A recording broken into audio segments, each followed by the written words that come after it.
Her message came at 2:17 a.m. I remember the exact time because I was still awake, staring at the ceiling, listening to her breathe beside me. My phone vibrated once, a soft, guilty tremor. I didn't need to check. I already knew it wasn't for me. She shifted in her sleep, or maybe she wasn't sleeping at all. Her breathing changed. Just slightly. I reached for the phone before she could. A name flashed across the screen, saved under a woman's name. No profile picture, no emojis, just one message. Ticket confirmed. Bali, just us. Finally.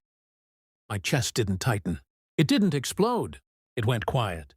The kind of quiet you hear before glass shatters. I placed the phone back exactly where it was, aligned it with the edge of the nightstand.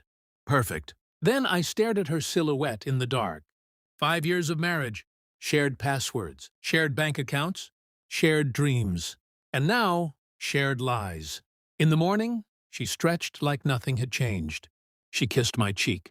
Soft, routine, calculated. "I've been thinking," she said casually while pouring coffee. "I want to start traveling alone. From now on, alone." The word lingered between us like smoke. "You're too comfortable," she added with a half-smile. "Too boring." There it was. Not anger, not guilt, just justification. I looked at her over the rim of my mug. Calm. Measured. "Have fun," I said. 2 words. She looked surprised. I don't think she expected permission. I don't think she expected silence. That's when I knew. She didn't want freedom. She wanted to leave without consequences. But I've never been impulsive. I don't confront without evidence. And I never react without strategy. That afternoon, I logged into our joint account. Her ticket purchase was already there. 2 seats. Business class. Different last name attached to the second one.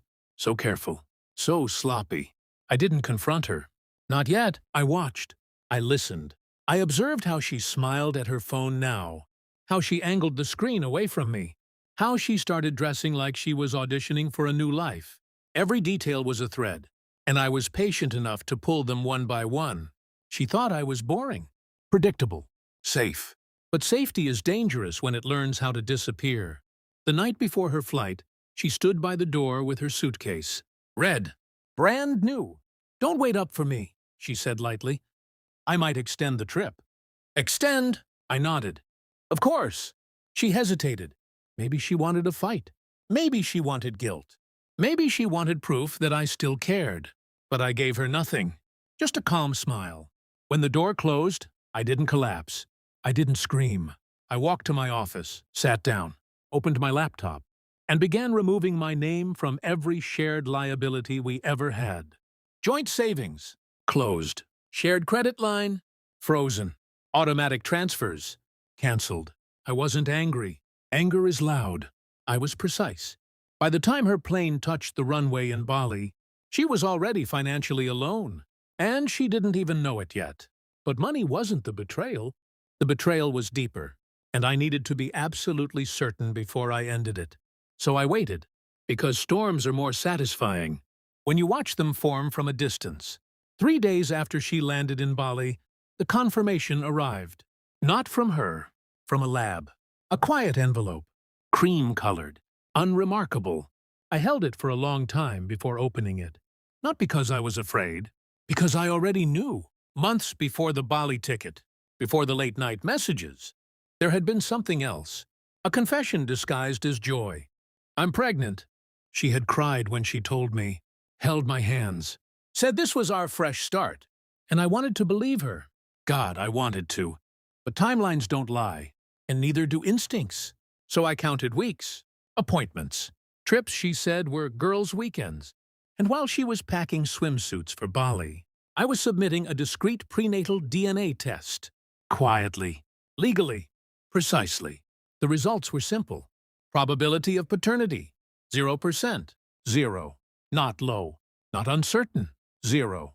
I didn't feel heartbreak. I felt alignment. Everything made sense.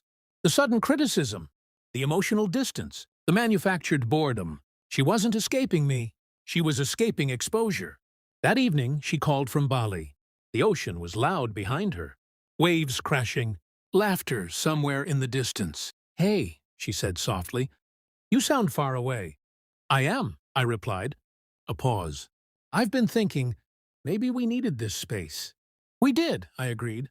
Silence stretched between us. Heavy. She expected pleading. Instead, I asked one question. When were you going to tell me? Her breathing changed. What do you mean? The baby, I said evenly. When were you going to tell me whose it actually is? The ocean vanished. Just static. Then, what are you talking about? I didn't raise my voice. Didn't accuse.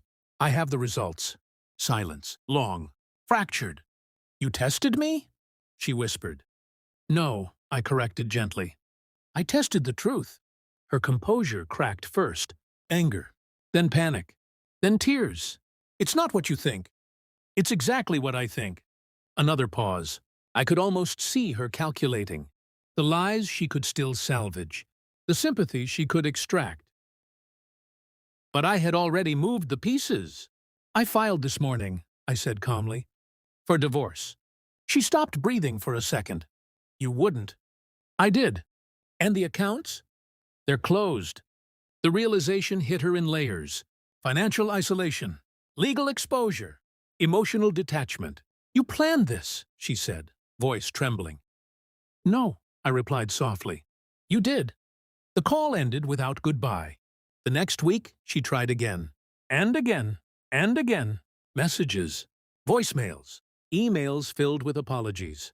Blame. Fear. The man in Bali apparently wasn't as permanent as she imagined. Adventure has an expiration date, especially when responsibility follows at home. I didn't block her. I just stopped responding. Silence is heavier than insults, colder than revenge. A month later, I signed the final papers. No court battle. No drama. The other man's name surfaced eventually. Mutual friends talk. Truth leaks. He wasn't wealthy. Wasn't stable. Wasn't even exclusive. She hadn't traded boredom for passion. She'd traded stability for illusion.